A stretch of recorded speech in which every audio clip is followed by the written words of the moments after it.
In case you were wondering, she's wearing a hospital gown and having a psychotic break on the beach. Can you say Californian? Okay, that one was a joke, but these other people, they're dead serious. Hello everybody, I'm SP, and today we're visiting a side of TikTok that pisses me off more than the fat people think they do. Now, as a guy with his own mental troubles, there's something terrible about watching a bunch of kids go on the internet and glorify it like it's some exclusive club to be a part of. It's not. Next thing you know, they'll be like chugging cooking oil or something.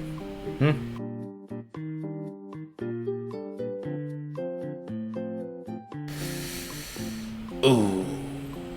Now before we start, I will be muting a couple of these because YouTube hasn't figured out copyright yet. And so some of them I'll replace the music and others I'll just keep them eerily quiet. I don't know, just because. Anyway, don't forget to subscribe and let's get it on. Oh, it looks like we have some clowns who are desperate for airtime. So this is Amberlynn Reed.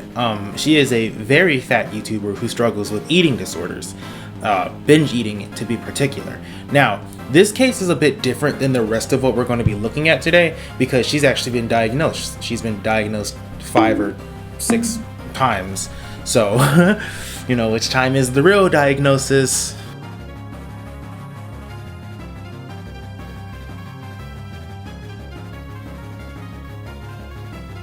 So what's the big deal here, SP? She's actually been diagnosed.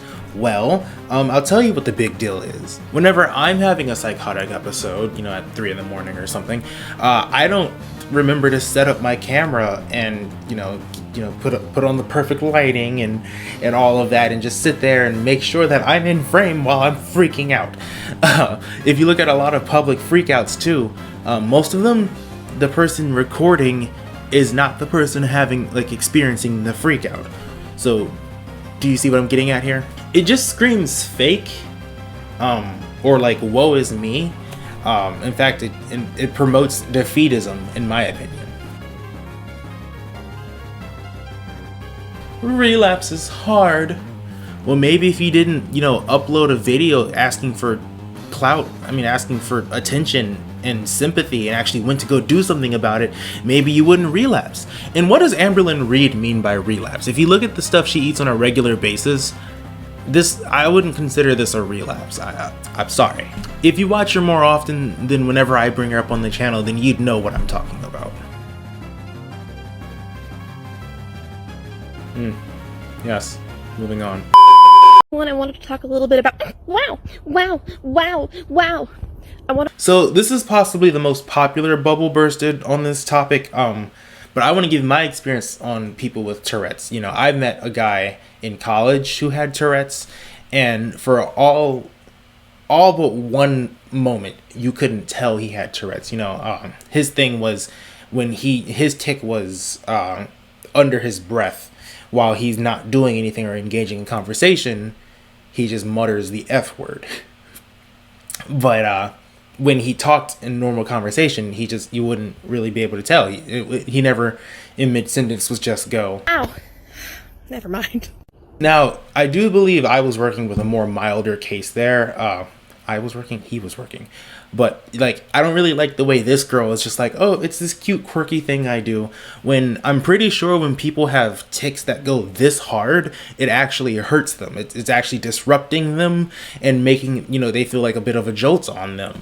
Versus her, how she's like, oh, I'm so quirky. And so what this person and many people in this topic are doing are misrepresenting these disorders, and that is a huge disservice and huge harm to people who actually do have these disorders.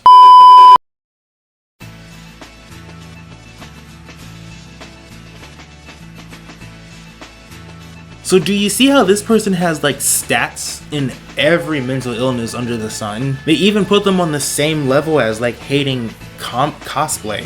Hi, I'm SP, I have Asperger's and I hate mustard on my hot dogs.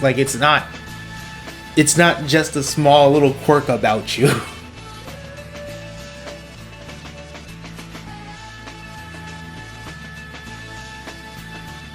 So this person is shifting personality and dissociating. They got that good old DID.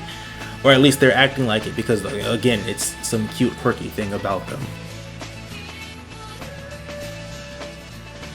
Oh, you caught me losing my fucking mind to a TikTok sound. Excuse me. Once again, it's like when you're actually going through a crisis, you don't remember to set up a video camera. You can't really catch this stuff because mental health is very unpredictable. It's not a Kodak moment.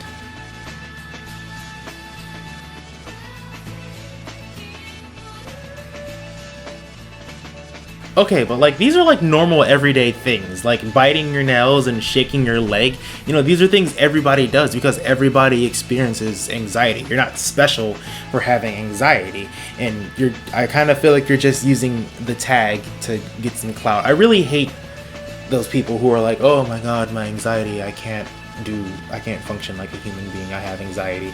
Like, everybody has anxiety. I'm not trying to put anybody down here. I have my own problems with anxiety, but like, you still have to function like an adult. But I guess it wouldn't be a disorder, so.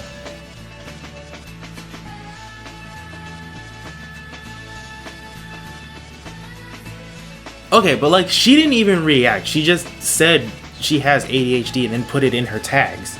I don't know if this person actually has ADHD, but I think a better representation of the disorder would have been to like tell how the sound is affecting her. Once again, this is one that I had to mute or replace the music with because I you know, copyright and stuff.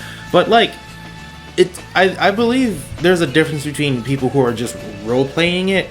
Like earlier in this video, people were seemed like they're kind of role playing versus people like this girl who say they have it and then don't really explain anything about it. I mean, I guess it's not her duty to explain anything, but if you're going to be putting it online and trying to profit off of it, maybe do some help. But I think this next one really solidifies the whole it's a fad thing. Just watch.